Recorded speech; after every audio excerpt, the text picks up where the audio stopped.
zulmun bainal insan wa bainan nas, yaitu kezaliman yang terjadi antara sesama manusia. Ini sering terjadi dalam kehidupan kita. Biasanya dalam bentuk apa? Melampaui batas-batas yang telah digariskan oleh Allah, mengambil hak orang lain, memakan hak orang lain dengan cara yang tidak benar, menumpahkan darah, menodai kehormatan, dan tidak menjalankan, menunaikan amanah dan tugas yang dibebankan oleh orang ke pundak kita dan berbagai macam. Itu adalah zulm. Dan ingat, kezaliman yang seperti ini lebih dahsyat akibatnya. Kenapa? Karena kezaliman yang pertama bisa selesai dengan bertaubat kepada Allah, taubatan nasuha.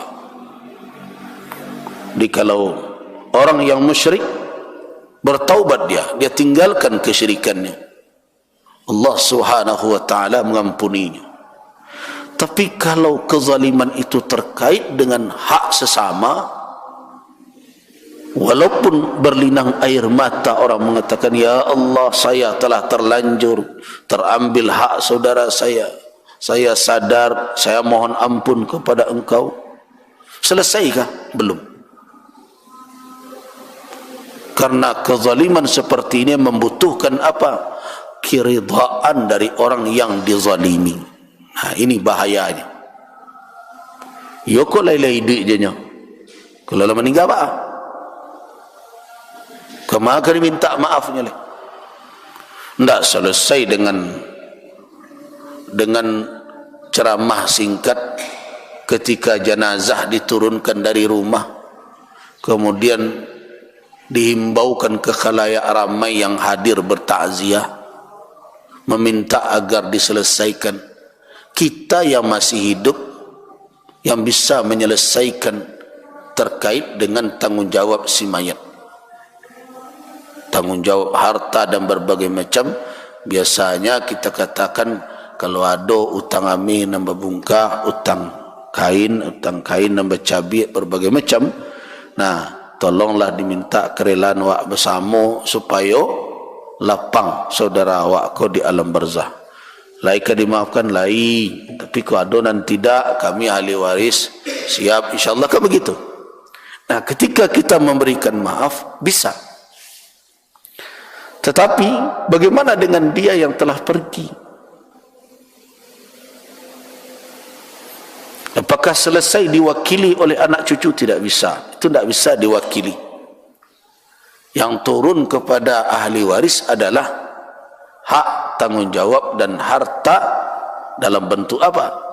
Dalam bentuk lahiriah.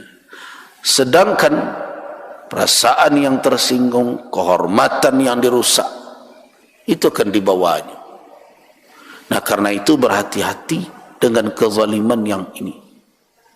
Itu makanya di dalam hadis yang sahih yang diriwayatkan oleh Al-Imam Muslim rahimahullah dari Abu Hurairah, hadis yang masyhur, atadruna manil muflis, kata Nabi, tahukah kamu sekalian orang yang bangkrut?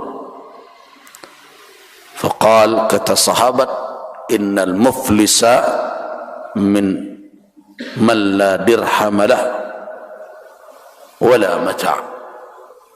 Orang bangkrut itu orang yang tidak punya uang, tidak punya dirham dan tidak punya harta. Itu bangkrut.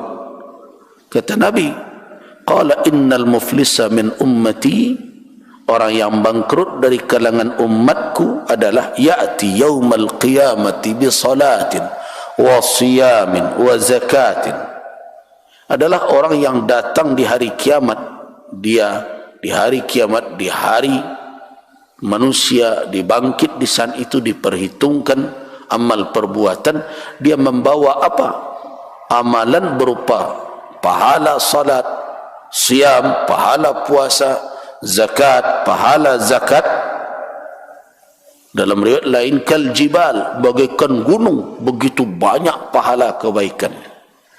Tapi selama di dunia, wa ya'ti qad syatama hadha, dia telah mencaci ini, wa qadhafa hadha, dan menuduh yang ini, kemudian apa lagi, dia buat berbagai kejahatan, akhirnya dia makan harta ini, dia ambil hak yang ini di dunia.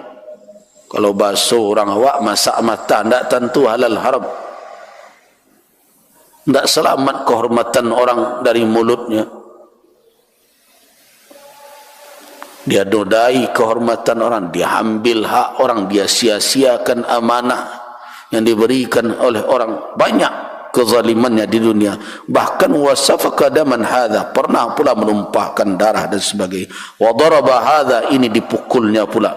Semua itu datang mengadu kepada Allah Subhanahu wa taala.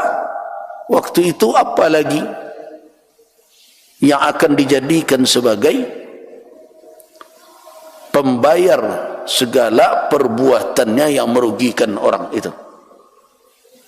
Di dunia mungkin dia kaya, tapi ketika di akhirat dia dibangkit tanpa ada baju, ghurlan, bertelanjang, tidak ada pakaian, tidak ada harta. Yang dia bawa hanya hasanat, kebaikan yang pernah dia lakukan.